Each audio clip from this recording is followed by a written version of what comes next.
হাঁটুর ব্যথা, মাথার ব্যথা, আর এই পা 2 বছর ধরে মনে অবশ।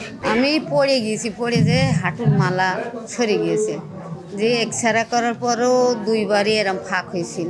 তারপরে অমুক জায়গায় যেয়ে গাছ বেঁধে দিছি, তাও ভিতরে এখনো জ্বালা যন্ত্রণা, হাঁটতে পারছি না। সমাজের সুবিধা বঞ্চিত মানুষদের সেবা প্রদানের উদ্দেশ্যে প্রতি বছরই ঈদের পরের দিন এবং 2 ঈদেই, রোজার ঈদ এবং কোরবানি ঈদের পরেই সহযোগী অধ্যাপক ডাক্তার আলমগীর হোসেন জনি ভাইয়ের উদ্যোগে আমাদের এই ইয়েটা করা হয়, হেলথ ক্যাম্পটা পরিচালনা করা হয়। আমরা মোটামুটি প্রতি বছরই 500-র ঊর্ধ্বে, প্রায় 1000-এর কাছাকাছি রোগীর সেবা প্রদান করে থাকি। তা আমাদের প্রতি ঈদের পরের দিন আমরা ওইখানে একটা ডাক্তার একটা প্রেসক্রিপশন করে, প্রেসক্রিপশন বিনামূল্যে আমরা ওষুধ বিতরণ করি। আমি এসেছি মুন্সিগঞ্জের যোগীহৃদা গ্রাম থেকে, আমার মাকে সাথে নিয়ে আসছি। আমার মায়ের ঘাট থেকে হাতের দিকে ব্যথা যায়। এর আগে 3টা ডাক্তার দেখাইছি, সেমন ইমপ্রুভ হয়নি আর কি, সেই জন্য ডাক্তারের কাছে নিয়ে আসছি।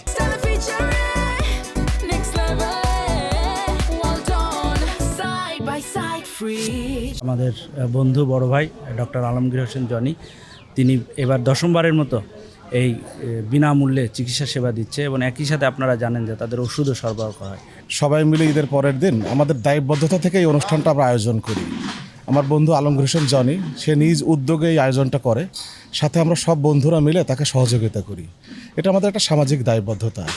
এখানে অনেক অসংখ্য রুগী আসে যারা অত্যন্ত গরিব, তাদের চিকিৎসা দেয় এবং এই চিকিৎসার সাথে সাথে ওষুধ সরবরাহ করে তাদেরকে যতটুকু সেবা করা যায়, এই সেবাটুকু করার জন্যই মহৎ আয়োজন আমাদের। এটা হচ্ছে একটা ফ্রি মেডিকেল ক্যাম্প, এবং শুধু মেডিকেল ক্যাম্পের মধ্যে আমরা কিন্তু ফ্রি মেডিসিনও বিতরণ করি। অসংখ্য রুগী আসে যারা আপনার আসলে যাদের সামর্থ্য নেই যে ঢাকায় যে উন্নত চিকিৎসা নেওয়া, সেই উন্নত চিকিৎসাটা আসলে আমরা চুয়াডাঙ্গার মতো ছোটো একটা মফস্বল শহরে, যেখানে আসলে চিকিৎসা সেবা খুবই অপ্রতুল, সেখানে আমরা পৌঁছে দেওয়ার চেষ্টা করি মাত্র। সারা বাংলাদেশের যত গরিব এবং প্রান্তিক জনগোষ্ঠী আছে, তারাও আশা নিয়ে থাকে যে ঈদের পরে একটা তারা স্বাস্থ্যসেবা পাবে আমাদের এখানে, আমাদের মাধ্যম দিয়ে। এবং এখানে অর্থোপেডিক্স এবং অর্থোপেডিক রিলেটেড যত রুগী আছে, সেই রুগীগুলোকে আমরা মূলত ট্রিটমেন্ট করে থাকি।